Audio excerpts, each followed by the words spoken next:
अस्सलामुअलैकुम नाजरीन, मैं हूँ रामीन सैयद और आप देख रहे हैं प्रोग्राम ज़ेरे बहस। नाजरीन, मुल्क में पॉलिटिकल कंसेंसस और यूनिटी की ज़रूरत पर बहुत ज़्यादा जोर दिया जा रहा है। वज़ीर आज़म शहबाज शरीफ ने खिताब किया कल और उन्होंने ये कहा कि गाली या गोली किसी मसले का हल नहीं है। कौमों की तक़सीम मुल्की सलामती के लिए ख़तरात पैदा करती है। साथ ही आर्मी चीफ ने भी कल तकरीर की और उसमें उन्होंने कहा कि सियासी इख्तलाफात को नफ़रतों में तब्दील ना होने दें। कौमी यकजहती के लिए लाजिम है कि हम मजहबी अदम बर्दाश्त से बालातर रहकर आईन पाकिस्तान के मुताबिक अक़लियतों के हुकूक़ का मुकम्मल तहफ़्फ़ुज़ करें। और साथ ही उन्होंने ये भी कहा कि सियासी नुक्ता नज़र में इख्तलाफ को नफ़रतों में ना ढलने दें। इसके अलावा मुस्लिम लीग क़ाफ के सरबराह चौधरी शुजात हुसैन साहब वो सियासी दर्जा हरारत कम करने के लिए मुतहर्रिक नज़र आ रहे हैं अचानक से, और उन्होंने इस्लामाबाद में सियासी जमातों के कुछ सरबराहान से, अरकान से, फिर सीनियर सहाफ़ियों से भी उन्होंने मुलाकातें की हैं, हुकूमती शख्सियात से उन्होंने मुलाकातें की हैं। और उनका ये कहना है कि कौमी इत्तेफ़ाक़ राय के लिए तमाम सियासतदान मिलकर अपना किरदार अदा करें। और उन्होंने ये भी कहा कि तमाम सियासतदान ज़ाती मफादात और तासुबात तर्क करके कौमी मफादात को तरजीह दें। तो ये जो कोशिशें की जा रही हैं सियासी दर्जा हरारत को कम कर, ये क्या नताइज लेकर आएंगी, इसी पर बात कर लेते हैं। प्रोग्राम के पहले हिस्से में हमें ज्वाइन कर रहे हैं सीनियर तजिया का नजमुल साकिब साहब, राव खालिद साहब और साकिब बशीर हमारे साथ मौजूद है। आप सभी का बहुत शुक्रिया। नजमुल साकिब साहब, सियासी हिद्दत में कमी करने की ख्वाहिशात तो हैं, ज़ाहिर है बहुत सारी ख्वाहिशात हैं, मगर क्या ये मुमकिन भी है?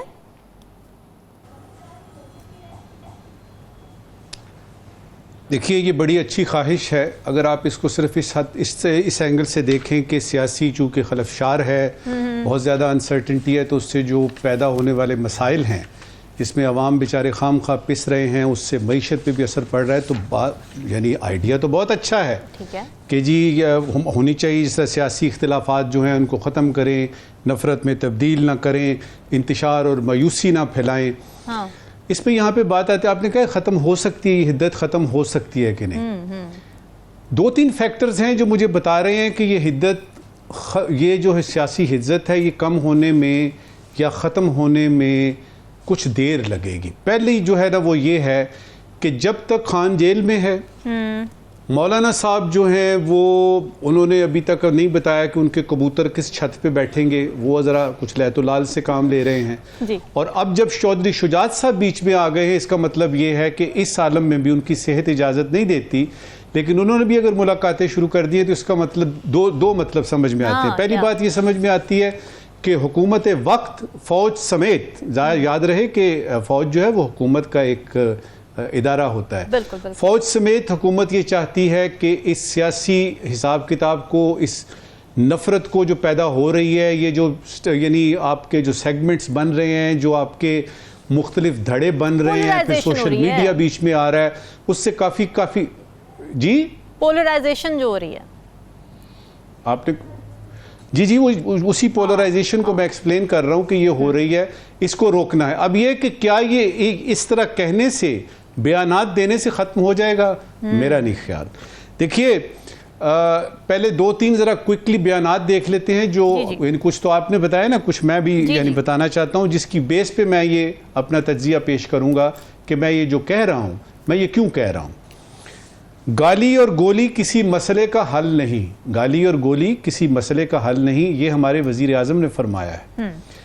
अब सवाल ये है कि अगर गाली और गोली जो है वो स्टेज तक पहुंचाया क्यों गया, ये सवाल जो है ये पहले आप करेंगे तो फिर कहेंगे ना कि ये कोई हल नहीं है।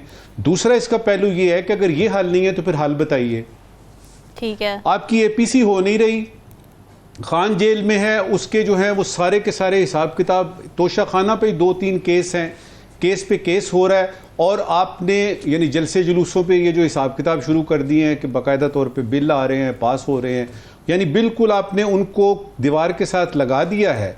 अब आप ये कह रहे हैं कि गाली और गोली, तो इसका मुझे समझ नहीं आ रही कि जाएं तो जाएं कहाँ, आगे चलिए। फिर उसके बाद हम देखते हैं कि सुप्रीम कोर्ट से एक बड़ी अजीबोगरीब सी स्टेटमेंट आती है, और उसके टाइमिंग मैं जब देखता हूं तो मुझे पता लगता है कि ये कोई यानी यूँ समझिए कि बड़े लेवल पे फैसला हुआ है कि PTI को जो है वो बयान क्या है, वो बयान ये है। हाँ। ये जो आपने यानी कल हमने प्रोग्राम किया ना, तरमीम जो इसमें यानी नैब के उसमें आया कि जी ये उन्होंने जो किया ना, ये उसमें खान की बदनीयती शामिल थी। नोट कीजिएगा, कि उसमें वो जो दरख्वास्त दी उन्होंने यानी सुप्रीम कोर्ट को खान साहब ने, उसमें उनकी बदनीयती शामिल थी, जो किसी हद तक सबूत उसका सामने आ रहा है कि वो जो 190 यानी मिलियन पाउंड का केस है ना, उसमें खान के वकीलों ने कहा जी कि हम इसका यानी अब तो कोई सवाल पैदा नहीं होता, तो रिलीफ के खिलाफ गए थे कोर्ट में। अच्छा, ये सारी सूरत हाल जी गए थे, वो के खिलाफ गए थे, खुद आज वो रिलीफ मांग रहे हैं। यही तो मैं आपसे अर्ज कर रहा हूं ना कि कोई एक इस ऊंट की, जो कि सियासत की जिस पे हम बात कर रहे हैं, इस सियासत के ऊंट की एक कल भी सीधी नहीं है।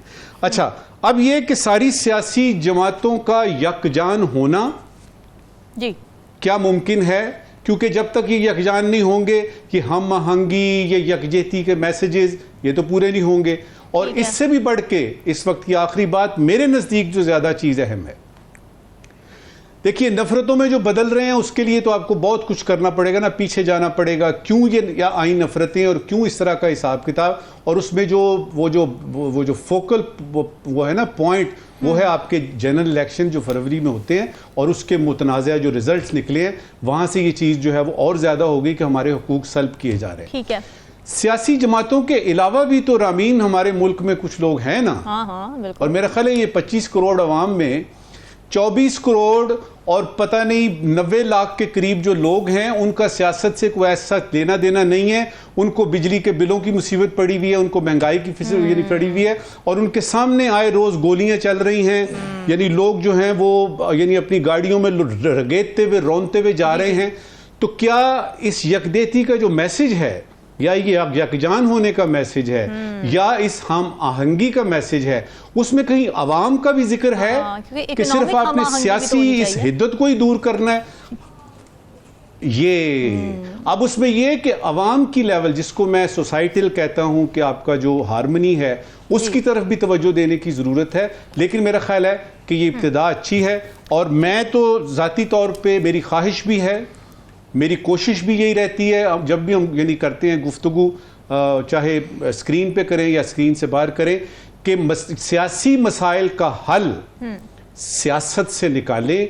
उसमें ये गोलियां गालियां इस्तेमाल करने की ज़रूरत नहीं है, लेकिन वो सियासत करने का, उस अमल में शामिल होने का उनको इजाज़त तो दें ना, कम से कम जलसा तो करने दें उनको। जनाब ठीक है। अच्छा राव खालिद साहब, यहाँ पर एक सवाल मेरे जहन में आ रहा है, वो ये कि पॉलिटिकल राइवलरी या ये जो पॉलिटिकल टेम्परेचर्स की हम इस वक्त बात कर रहे हैं, इसका हाई होना, ये तो जमहूरियतों में होता है, तो जमहूरियतों का हुस्न होता है। तो जमहूरियत में सियासतदानों का एक पेज पर आ जाना, ये कॉन्सेप्ट कहाँ से आया है? और आपको लगता है कि क्या पॉलिटिकल टेम्परेचर कम करना ही सारे मसाइल का हल है? मैंने जो जुमला लिखा हुआ है, इस आपका जो सवाल है, हाँ, उसी के बारे में लिखा हुआ है। अच्छा, क्या बात? ये जो सियासी मुफाहमत है ना, ये ट्रक की बत्ती है, ठीक है, और इसकी आड़ में बाकी सारे अहम कौमी मामलात हैं, उनको पसे पुश डाल दिया गया है।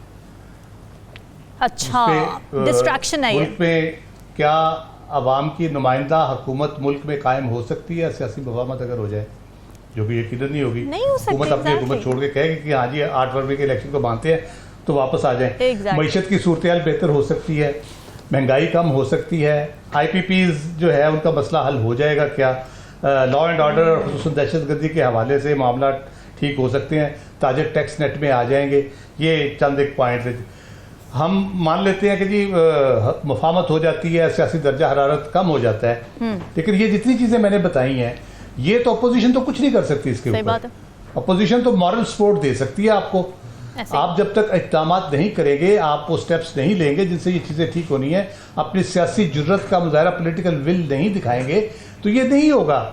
हाँ। तो जितनी मर्जी आपके आप सारी जमातें हुकूमत में बिठा दें, और बैठी भी रही हैं। हमारे यहाँ ऐसे दौर आए हैं जब खासतौर पर डिक्टेटरशिप में सारे ही वो हुकूमत में होते थे। पीर पगाड़ा साहब ने एक दफ़ा गैर जमाती इलेक्शन जब जनरल ज़िया के दौर में हुए, तो उन्होंने कहा कि किस जमात की हुकूमत बनेगी। हाँ। उसने कहा जो भी जीतेगा वो मुस्लिम लीग ही होगा, तो मुस्लिम लीग की हुकूमत बनेगी। तो ये इस किस्म की हुकूमत भी हमारे यहाँ रही है। साहब, ये इंपॉर्टेंट पॉइंट है बहुत ज्यादा, क्योंकि एक पेज पर आने की जरूरत ही उस वक्त पड़ती है सियासतदानों को जब डिक्टेटरशिप हो, जब एक कॉमन एनिमी हो। तो इस वक्त ऐसी क्या सिचुएशन है? जी कॉमन एनिमी आप टेररिज्म के हवाले से ये बात कर सकते हैं, जैसे नेशनल एक्शन प्लान आपने बनाया, उसमें कोई रुकावट नहीं डाल रहा। आपकी कोई आपके हर बंदा मदद करने को तैयार है, हर बंदा आपके साथ मिलकर चलने को तैयार है, तो वो सारी चीजें हैं, उसमें कोई ऐसा मसला नहीं है।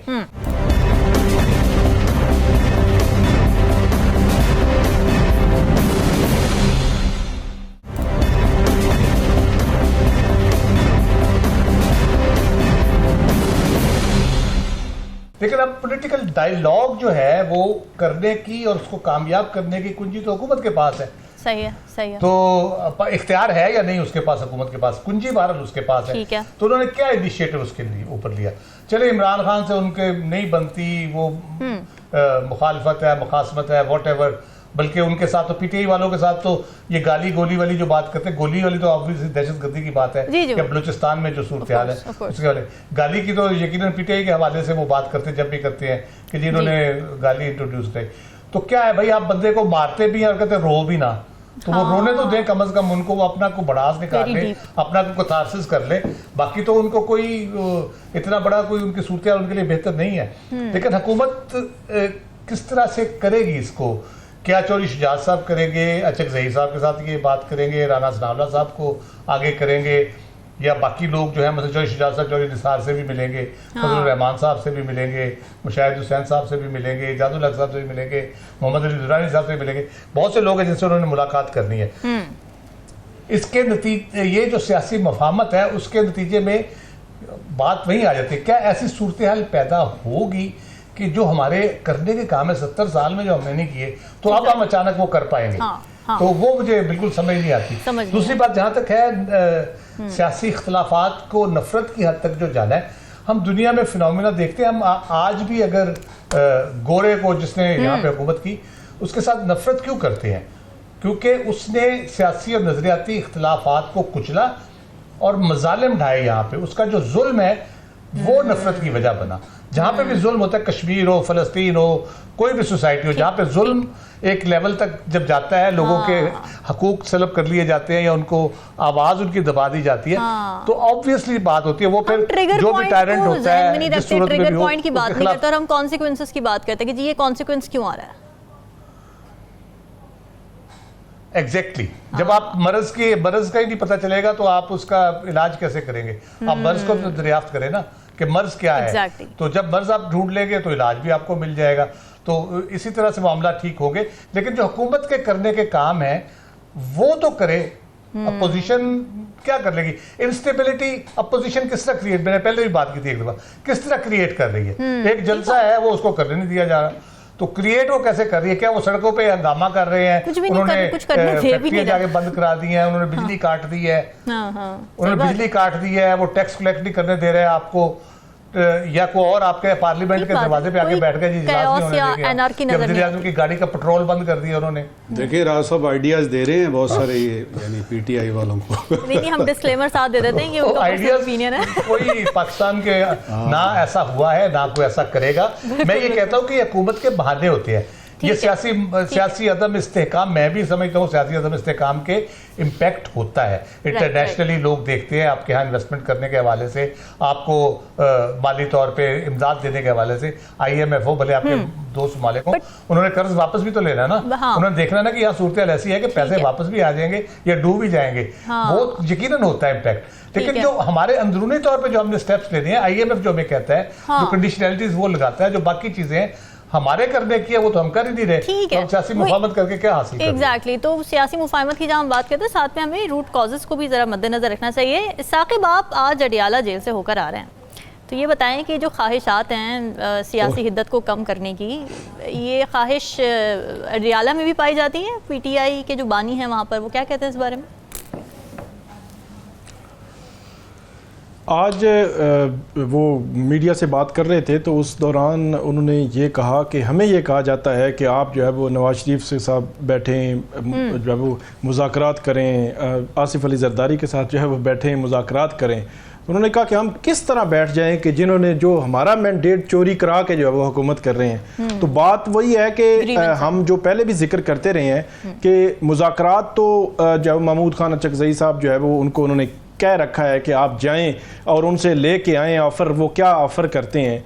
लेकिन ये चीज़ें आगे बढ़ने वाली नहीं है। बज़ाहिर हुकूमत का जो है वो रवैया इसमें बड़ा जो है वो तशवीशनाक, अफसोसनाक या जो भी उसको कहें कि 8 फरवरी से लेकर आज तक उन्होंने अमली तौर पर कोई ऐसा इक़दाम नहीं किया।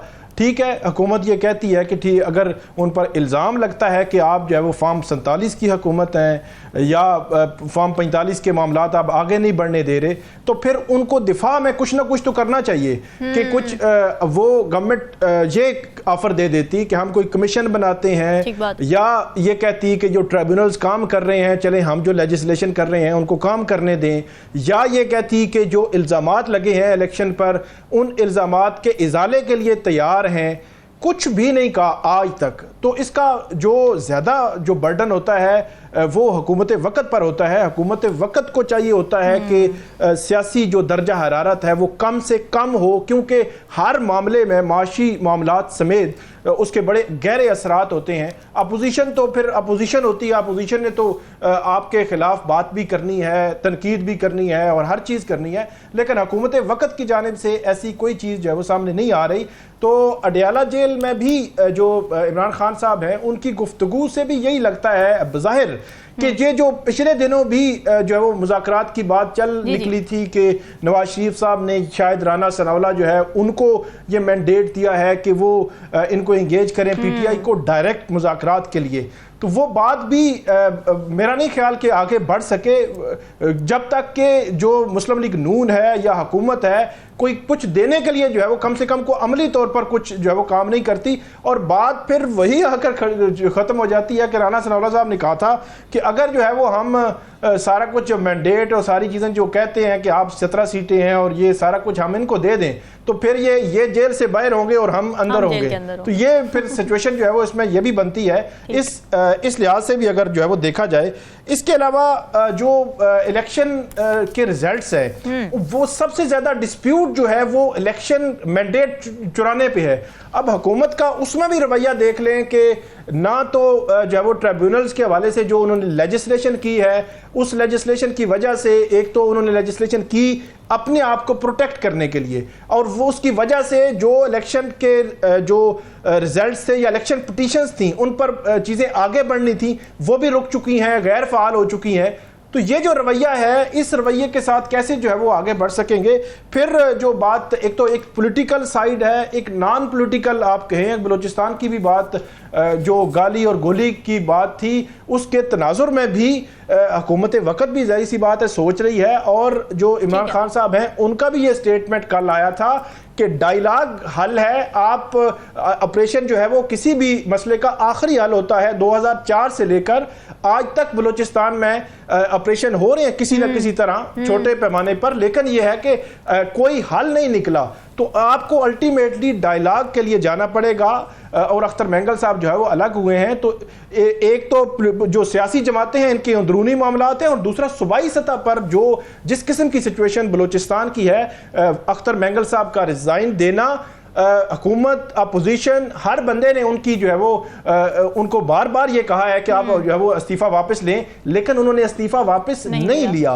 इसका मतलब ये है कि उसके असरात कहीं ना कहीं हैं। डॉक्टर अब्दुल मालिक जो है वो बलोच उनके हवाले से पीछे हमने बात भी की थी कि वो जब वज़ीर आला थे तो जब उनको मैंडेट दिया गया उन्होंने बात आगे बढ़ाई, बात आगे नहीं बढ़ सकी। तो उन्होंने जो बात की थी उसमें नंबर 1 ये था कि उनके जो मुंतखब नुमाइंदे हैं वो उनका मैंडेट जो है वो मुंतखब नुमाइंदे ऐसे होने चाहिए, इलेक्शन फेयर शफाफ हों और उनके ही मुंतखब नुमाइंदे हों, किसी और के मुंतखब नुमाइंदे ना हो, तब भी जो है वो मामलात जो है वो आगे बढ़ सकते हैं। तो ये दोनों साइड्स पे मेरा ख्याल है हुकूमत वक़्त को डायलॉग को आगे बढ़ाने के लिए कुछ ना कुछ करना पड़ेगा, वगरना मामलात खराब से खराब तर ही होते जाएंगे। अल्टीमेटली हुकूमत अगर नहीं चल सकेगी तो फिर उसका अल्टीमेटली बेनिफिशरी अपोजिशन ही होती है और उसका फ़ायदा अगरचे जो पाकिस्तान की आवाम है उसको ये सब मुश्किलात और जिस किस्म की सिचुएशन है, महंगाई है, बेरोज़गारी है और जिस तरह की सिचुएशन का सामना है उनको भुगतना पड़ रहा है। हुकूमत अपोजिशन दोनों को, और सबसे ज़्यादा जो है वो उनका हक बनता है हुकूमत का कि वो आगे बढ़े और चीज़ें जो है वो ठीक करने की कोशिश करे। बिल्कुल ठीक है नाज़रीन, डिस्कशन का सिलसिला जारी है, वक्त तो एक ब्रेक का स्टेबल।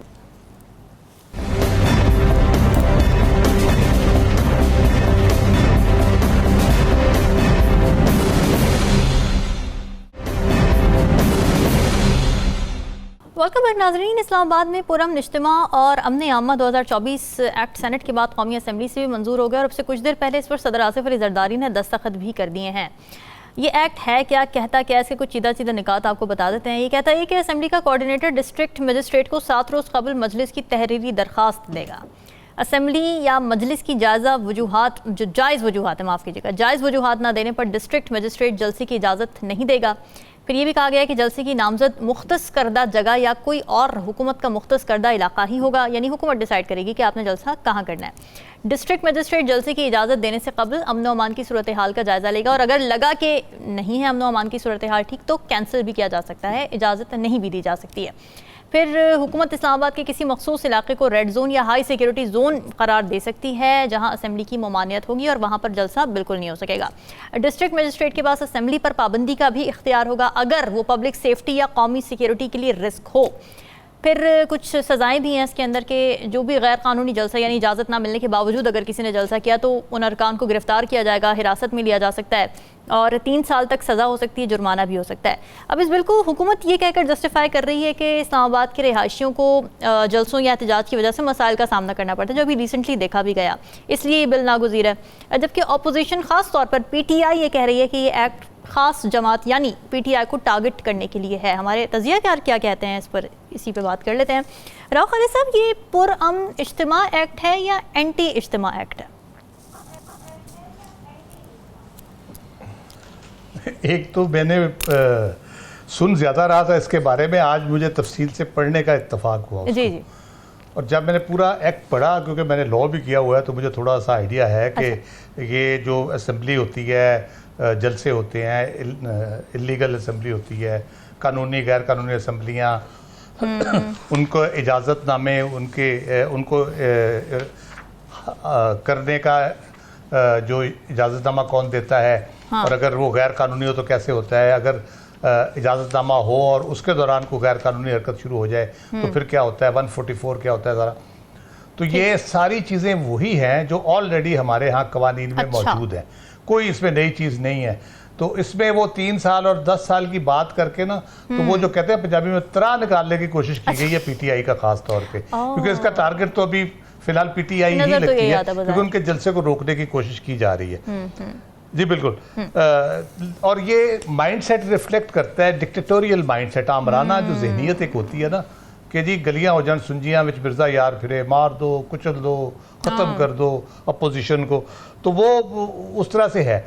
अब और मज़े की बात उसमें जो उसके आखिर पे अगर आप देखें तो उसका जो होता है ना गराज़ो मकासद जिसको कहा जाता है, वो होता है ऑब्जेक्टिव, उसकी ऑब्जेक्ट्स एंड रीजंस जो होती है, उसमें उन्होंने कहा है कि जनाब इस्लामाबाद के शहरियों के हकूक़ के तहफ़्फ़ुज़ के लिए तहरीर व तकरीर और जलसा पुरअमन एहतजाज के हकूक़ को ख़त्म किया जा रहा है।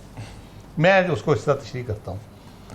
इस्लामाबाद के शहरियों के हकूक़, उनकी आज़ादाना नकलो हमल, उनका पुरअमन रहने का हक, अच्छी नींद सोने का हक जो है वो ख़त्म किया जा रहा है। वो उसको इस जलसों की वजह से वो डिस्टर्ब होते हैं, मुतासर होते हैं।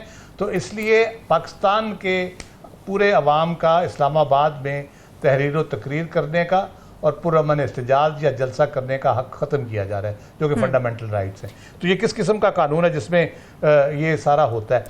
अगर मूवमेंट की बात करें तो पाकिस्तान में क्रिकेट टीम इस्लामाबाद में आती है तो लोगों से पूछने क्या हाल होता है, कोई जलसा जुलूस कुछ भी नहीं होता, ना एहतजाज होता है, सारे रोड पे लगे होते हैं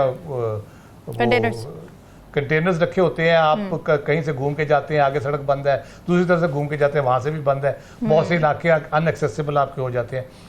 इसी तरह से इससे जल्जला आता है तो सैकड़ों लोग सड़क पर निकल के खड़े हो जाते हैं। अब 15 से ज़्यादा लोग होंगे तो वह इलीगल असेंबली होगी, तो वो क्या जल्जला आए तो इजाज़त लेके वो बाहर निकले कि कहीं इलीगल वो असेंबली ना हो जाए, उनकी 15 लोगों से ज़्यादा हो जाए।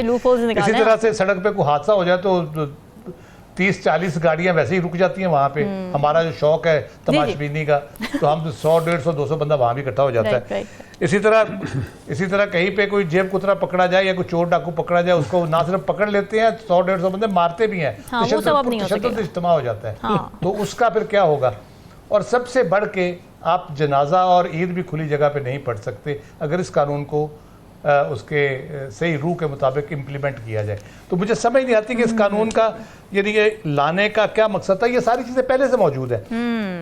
अच्छा, फिर आप ये यहाँ से 10 किलोमीटर उधर चले जाए, फैजाबाद शुरू होता है। हाँ। फैजाबाद से आगे आप कैसे रोकेंगे? वहाँ सड़क ब्लॉक हो जाती है, फिर आप कैसे रोकेंगे? वहाँ जलसा हो जाता है, लोग एहतजाज करते हैं। यहाँ पे ये गैस का अभी सर्दियाँ आएंगी ना, गैस का अक्सर प्रॉब्लम होता है और इस्लामाबाद हाईवे बंद होती है, वहाँ भी लोग एहतजाज कर रहे होते हैं। तो कई दफ़ा बंद होती है, एक आध दफ़ा नहीं। ठीक बात। अब और तहरीक बैक वाले तो एहतजाज ही फैजाबाद पुल पे करते हैं, जो कि इस्लामाबाद की हदूद में नहीं आता। तो वो ब्लॉक हो जाता है सारा। तो वो फिर इसका मतलब है फिर सूबों को भी कानून बनाने पड़ेंगे इसी तरह के, अगर इसको आपने आम शहरियों को उनके नकलो हमल की आज़ादी और उनके पुरसुकून ज़िंदगी की आज़ादी अगर चाहते हैं तो बाकी जगह पे भी आपको इस तरह से करना पड़ेगा। तो ऐसे एक मेरे ख्याल में सिर्फ ना डराने वाली बात है इसमें।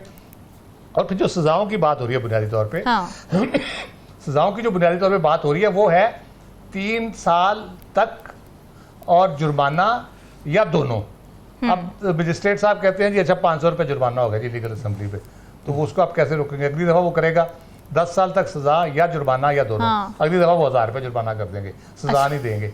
तो फिर क्या फ़ायदा है इसका? नजमू साकिब साहब, आपको क्या लगता है? पीटीआई तो कह रही है कि जी ये एक ड्रैकोनियन कानून है, राव खालिद साहब भी इसी माइंडसेट को सपोर्ट करते हैं। आपको ये एक्ट डेमोक्रेटिक वैल्यूज से मुतसादिम लगता है या फिर ठीक है, जस्टिफाइड है रिहायशियों की, शहरियों के सुकून के लिए, उनकी आसानी के लिए? छोड़े रामीन, छोड़े। मुझे एक बड़ी मज़ेदार बात याद आई है। क्या? और उसमें आपको एक खुशखबरी भी देने लगा हूँ इस कानून के हवाले से। आपको पता है ना, मैं आपको खुशखबरियां और आपके नाजरीन को देता रहता हूं। हमारा दिल लगा। देखिए, एक आदमी ने मिलावट से तंग आके ना, मिलावट से तंग आके तो जहर खा लिया। अच्छा, कि मैं खुदकुशी कर रहा हूँ। अच्छा, वो नहीं मरा। आपको पता क्यों नहीं मरा? क्योंकि जहर में भी मिलावट थी। I guessed it right. अच्छा, अब ये है कि ये कानून बन गया, मेरा तो आइन है उस पर अमल कोई नहीं हो रहा।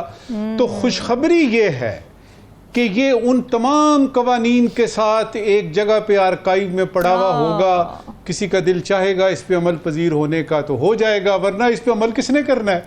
अच्छा, सूरत हाल ये है कि अगर आपने ये करना ही था और ये वाकई को बड़ी संजीदा सी आपकी एफर्ट है, तो काइंडली बाकी चीजों को भी देख लें। मसलन ये जो आपके बड़े बड़े आदमी जब सड़कों से गुजरते हैं तो रूट लगते हैं। ठीक है, मुझे ये बताइएगा कि उस वक्त जो अवाम चारों तरफ अतराफ में वो जो खड़े होते हैं और वो पैदल भी नहीं चल सकते, बल्कि पीछे हो जाए सारे। और उसके साथ जो आपने 300-400 पुलिस वाले जो इस रूट के ऊपर लगे होते हैं और उन्होंने खुद एक मजमा बनाया होता है, यानी पुलिस वालों की वजह से मजमा बन जाता है। तो आप रूट पे भी कर लेते, क्योंकि इससे भी अमने आमा का मसला पैदा हो सकता है, अवाम के सहूलत में खलल पैदा हो सकता है। इस्लामाबाद के देखिए, ये सारी बातें करने की हैं। और अगर आपका ये ख्याल है कि सिर्फ पीटीआई की वजह से हो रहा है, तो ये उसका फौरी है। अगर आप इसके अंदर डीपर जाएंगे तो आपको पता लगेगा इसके दूररस नताइज सामने रख के भी बात की गई है। अच्छा। वो क्या है?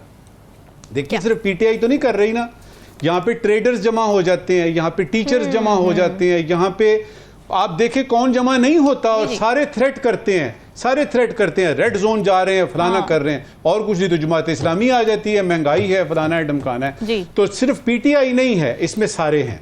जो तकलीफ की बात है, जो खुशखबरी का दूसरा रुख है, वो ये कि यही लोग जो इस वक्त जल्दी जल्दी लगे हुए हैं ना, नेशनल असेंबली ने किया, सेनेट ने किया, सदर साहब से करवाओ यार, ऐसे बिल्कुल मक्कू ठप देंगे, ये वही लोग हैं जो कल अपोजिशन में होंगे। अल्हम्दुलिल्लाह रब्बिल आलमीन। और जिस तरह नैब का वो आता है ना, वो फन, वो जो नाग फन फैला के उन लोगों को ज्यादा डसा उसने जिन्होंने कि इसके बनाने में मदद दी, इसी तरह से इनको ये देखना चाहिए कि ये कानून जो ये आज बना रहे हैं कल को इन पे भी लागू होगा। लिहाजा मुझे तो ये खुशखबरी नजर आ रही है। और जहां तक ये बात है कि जलसा आप के 7 रोज पहले ये करें और मजिस्ट्रेट, उसमें एक ऐसा सुकम है। अच्छा, क्या? ये जो इस एक्ट को मैंने पढ़ा है ना, उसमें लिखा हुआ है, सुकम देखिए क्या है उसमें, है जी कि डिस्ट्रिक्ट मजिस्ट्रेट साहब फैसला करेंगे कि जलसा करने की वजूहात जायज हैं कि नहीं हैं। लॉ में अब इसको कहते हैं डिस्क्रेशन पे छोड़ दिया।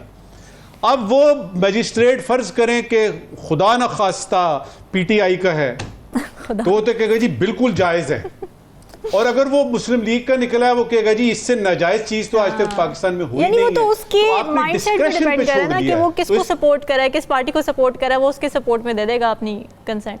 एब्सोल्युटली। तो ये आपके बुनियादी चीजें जो इसमें है उसमें बुनियाद में पड़ा हुआ है कि जी आप जायज को, तो जायज का फायदा कौन करे, और ये वही चीज है कि सादिक और अमीन होना चाहिए, लेकिन ये पता नहीं है कि सादिक और अमीन कैसे साबित करेंगे, कौन फैसला करेगा।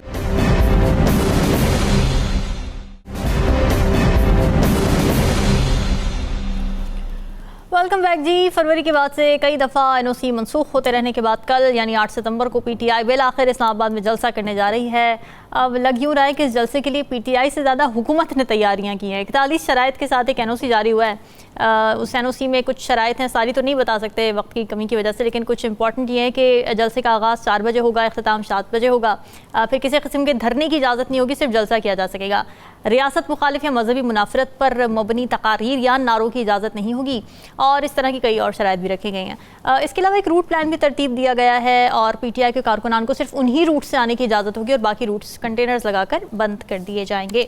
नजमुल साकिब साहब, हुकूमत कितनी तैयार है इस जलसे के लिए पीटीआई से ज़्यादा? और दूसरा ये कि आप कल ये जलसा होता देख रहे हैं, ऐसा तो नहीं होगा दोबारा कि अडियाला जेल खुलेगा और आजम सवाती साहब दोबारा अंदर जाएंगे और बाद में प्रेस कॉन्फ्रेंस हो रही होगी?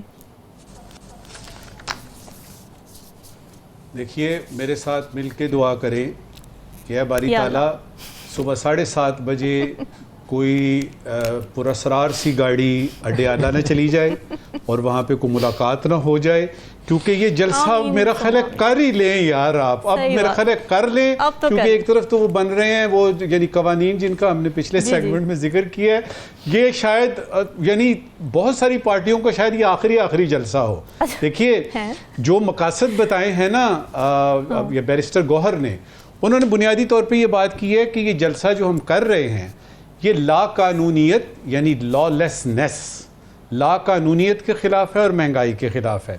ठीक है, ये तो उन्होंने मकासद बताए हैं। इम्कानात पे पहले बात करते हैं कि कितने रोशन है। मेरे ख्याल में ये जलसा पीटीआई की अब मजबूरी बन गया है। अगर ये कल भी जलसा नहीं करते तो इनके वर्कर्स, इनके सपोर्टर्स, बल्कि अवामुन्नास भी जो कहेगी यार ये किस किस्म की गैर संजीदा पार्टी है। लिहाजा अब ये इनका करना जो है वो किसी हद तक लाजमी हो गया है कि इन्होंने जलसा करना ही है। जलसे में तोड़ फोड़ करेंगे, जलसे में कोई ऐसी चीज करेंगे उसका सवाल ही पैदा नहीं होता, क्योंकि एक 9 मई और 10 मई के जो वाकयात हैं वो सारे में फैले हैं और उसको देखते हुए किसी के मेरा नहीं ख्याल को चूं चरा करेगा। अच्छा, अब ये है कि मैं हैरान कुछ 2-3 चीज़ों पे हूँ। एक तो ये है कि अब जब आपने ये कह दिया कि जलसा करना है और पिछले जलसा मनसूख हो गया वगैरह, तो क्या आप सिर्फ खाना पूरी नहीं कर रहे कि चूंकि ये जलसा करना है लिहाजा ये अब करना चाहिए?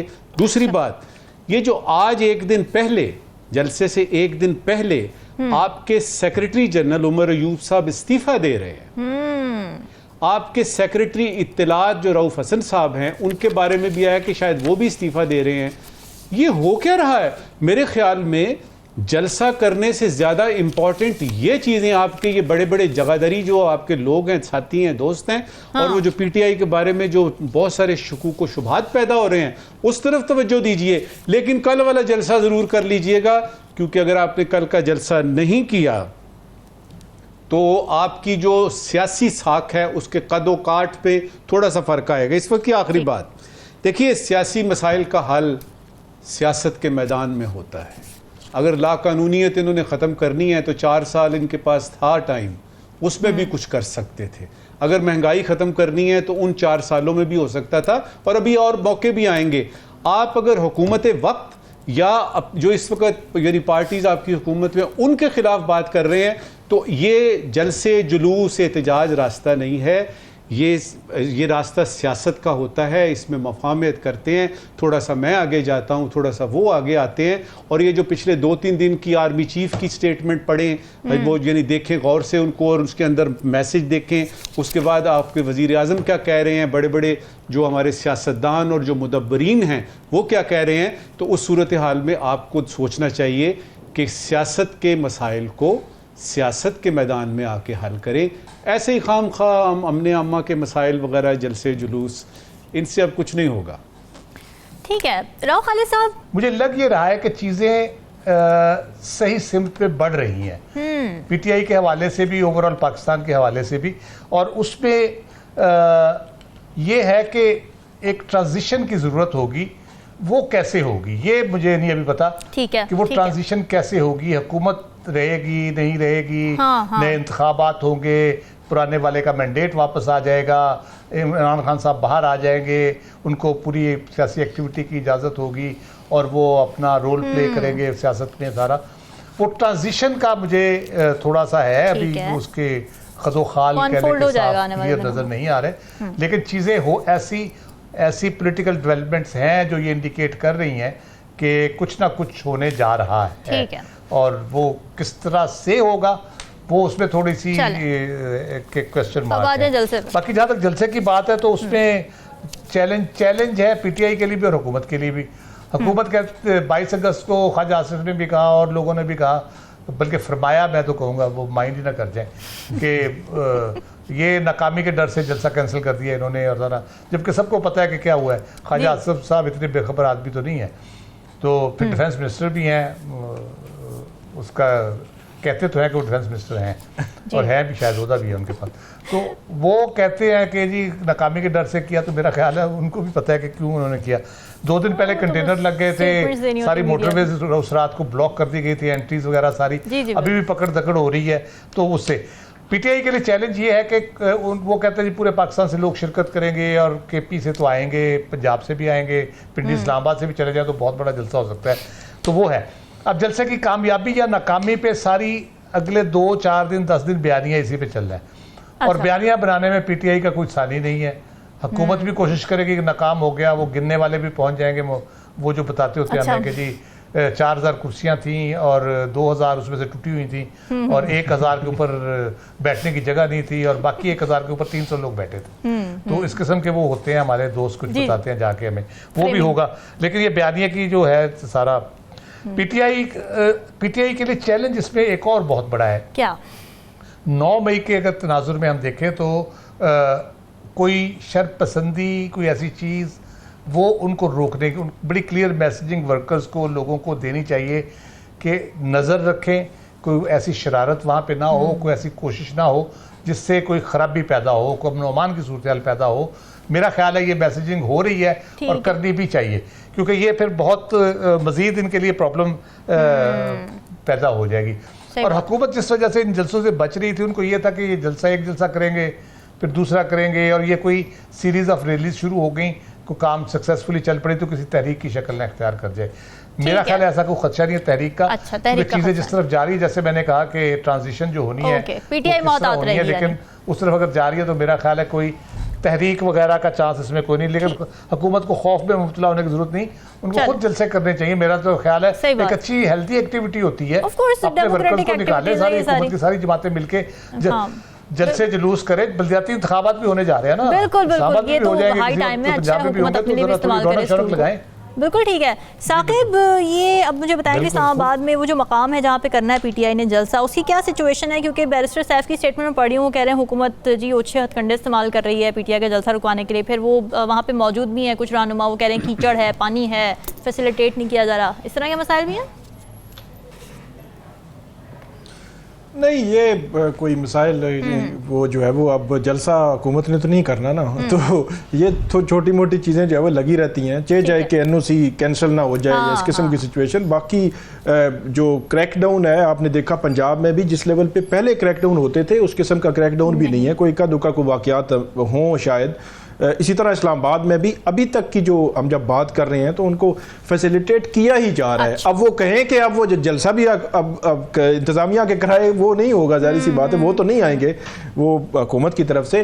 लेकिन एक दिलचस्प इसमें पहलू है, 9 मई 2023 के बाद खैबर पख्तूनख्वा जो है वो 8 फरवरी से 8 सितंबर जो 7 माह है इनकी हुकूमत थी उसको अलग कर दें आप, तो उससे पहले खैबर पख्तूनख्वा भी 9 मई 2023 के बाद ये पहला जलसा होगा पीटीआई का इतने बड़े पैमाने पर जहां पे उनकी कोई अमलदारी नहीं है, मतलब हुकूमत नहीं है। और हुकूमत भी 8 फरवरी से पहले खैबर पख्तूनख्वा में भी इनका कोई जलसा नहीं हुआ इस तरह का, इस बड़े लेवल का। 8 फरवरी के बाद तो उनकी हुकूमत आ गई, तो उस तनाजुर में ये 16 माह में एक बड़ा उनका जलसा है, इसीलिए वो भी उनके कारकुनान और ये वो 8 फरवरी से पहले आपको पता है कि उनके लीडरशिप भी बाहर नहीं निकल सकती थी, बड़ी छुप छुप के उन्होंने कैंपेन्स की। और 8 फरवरी जैसे ही वो बन गए तो फिर टीवी स्क्रीनों पर भी आना शुरू हुए, प्रेस कॉन्फ्रेंसेज और पूरी चीज़ें आना शुरू हुई।